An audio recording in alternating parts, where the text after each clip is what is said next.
Hello दोस्तों, स्वागत है आपका फिटर रिसर्च एकेडमी में। दोस्तों, अगर आप आईटीआई के लिए फिटर थ्योरी की तैयारी करना चाहते हैं या किसी भी कॉम्पिटिटिव एग्ज़ाम के लिए फिटर थ्योरी की तैयारी करने की सोच रहे हैं तो ये वीडियो सीरीज़ आपके लिए हेल्पफुल होगा। देखिए, इस वीडियो सीरीज़ में हम हर कॉम्पिटिटिव एग्ज़ाम का सिलेबस को कवर करेंगे, लेकिन इस सीरीज़ को आईटीआई सिलेबस के हिसाब से डिज़ाइन किया गया है, क्योंकि कॉम्पिटिटिव एग्ज़ाम में जो सिलेबस होता है वो सिलेक्टिव होता है। सिर्फ वेटेज चैप्टर को ही फोकस किया जाता है, लेकिन हम इस वीडियो सीरीज़ में आईटीआई का कंप्लीट सिलेबस को आसान भाषा में समझेंगे। तो दोस्तों, तो आज हम बात करने वाले हैं फायर आउटब्रेक के बारे में। फायर आउटब्रेक किसको बोलते? ना अग्निकांड।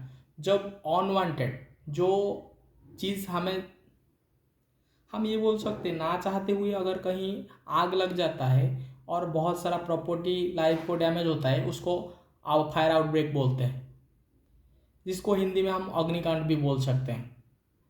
देखिए, अगर आप इस वीडियो सीरीज़ को थॉरोली आप अच्छा से देख लेंगे और नोट बना लेंगे तो फिर आपको बाद में हर एग्ज़ाम के लिए आपको कोर्स खरीदना नहीं पड़ेगा।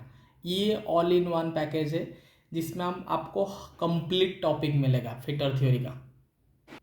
तो आज हम देखेंगे फायर आउटब्रेक, जिसको अग्निकांड बोलते हैं। हम देखेंगे पहले फायर कैसे क्रिएट होता है, कैसे फायर क्रिएट होता है, आग कैसे लगता है। उसके बाद देखेंगे फायर को।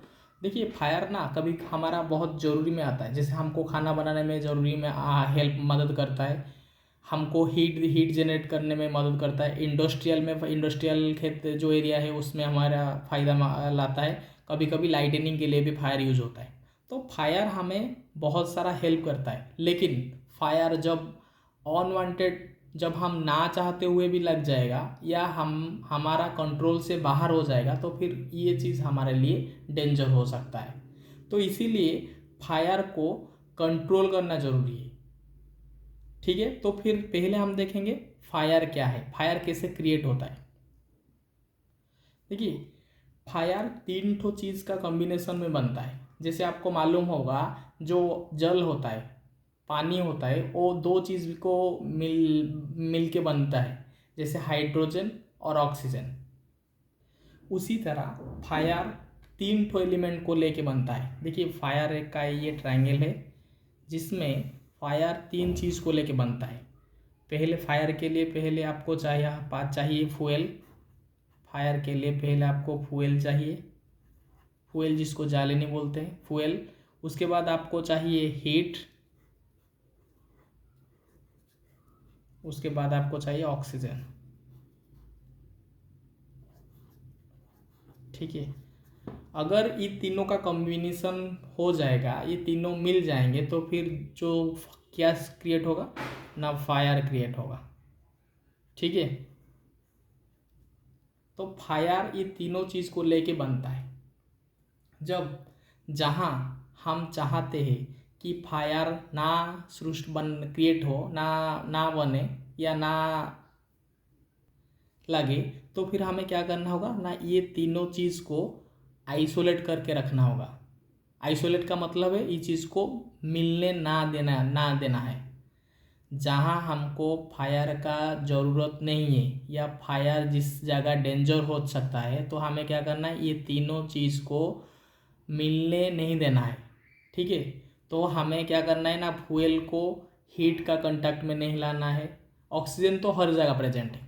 ठीक है, ऑक्सीजन जो होता है हर जगह प्रेजेंट है, लेकिन हीट जो होता है और जो फ्यूल होता है आप उसको सेपरेट रख सकते हैं। आप जो फ्यूल है, जो जैसे नॉर्मली आप पेट्रोल ले लीजिए, पेट्रोल आप किसी भी ऐसी जगह में नहीं रखेंगे जहाँ हीट की वजह से वहाँ आग लग जाए।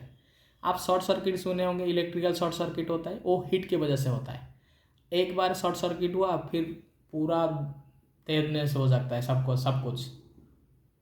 अगर आप इसको एक्सपेरिमेंट करना चाहते हैं तो फिर क्या करेंगे, आप एक लोहा का रॉड को गर्म करेंगे, गर्म करके आके आप एक कागज़ टुकड़ा के साथ लगाएंगे, दूर रख के एक कागज़ टुकड़ा को टच करेंगे, देखेंगे कि वो कागज़ टुकड़ा जलने लगेगा। ठीक है, तो बोलने का मतलब है लोहा हीट होने के बाद ऑक्सीजन, देखिए लोहा क्या हुआ, जो कागज़ के कांटेक्ट में हुआ, जो कागज़ है वो फ्यूल हुआ, और जो लोहा वो गर्म हुआ, हीट हुआ, और ऑक्सीजन अवेलेबल है।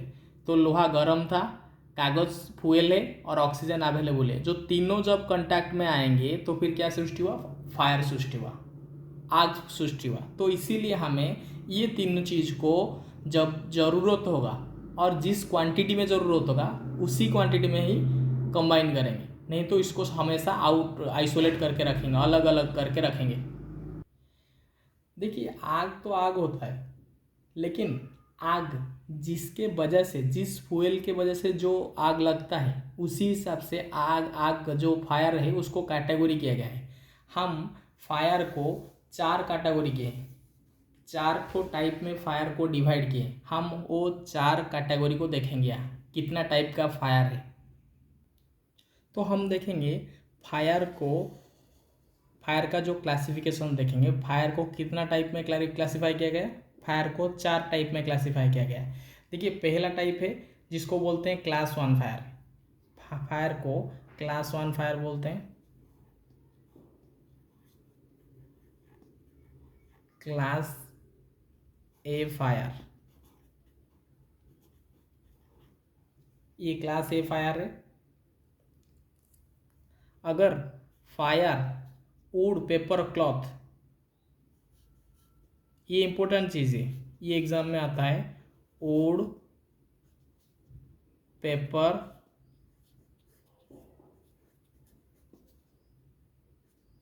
क्लॉथ ETC, ठीक है। वुड पेपर क्लॉथ, इनके वजह से इस फ्यूल के वजह से जो फायर लगता है उसको बोलते हैं क्लास ए फायर। इसको बोलते हैं, ये क्लास ए फायर है। अगर जी उसके बाद देखेंगे class B fire.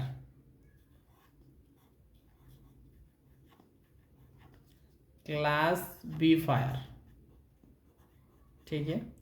Class B fire क्या है ना, लिक्विड के वजह से जो फायर लगता है, flammable liquid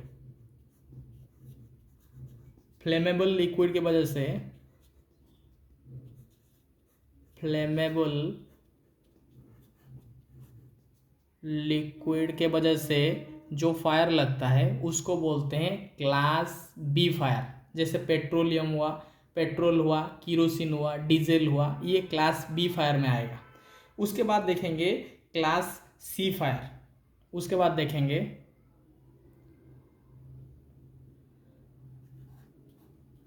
class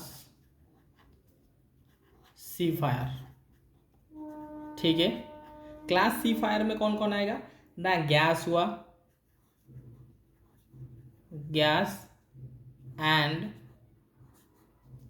liquefied gas, liquefied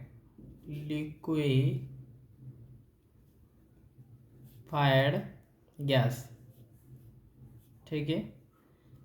इसको बोलते हैं क्लास सी फायर। उसके बाद देखेंगे class D fire. Class D fire, तो फायर को हम 4 क्लास में डिवाइड किए। एक class A fire, class B fire, class C fire and class D fire. जो वुड पेपर क्लॉथ के वजह से जो फायर होता है उसको बोलते हैं क्लास ए फायर। और ये जो देखिए पहले लिख देते हैं class D fire. Class D fire किसके वजह से होता है, क्लास डी फायर होता है मेटल के वजह से। तो इन्वॉल्विंग मेटल,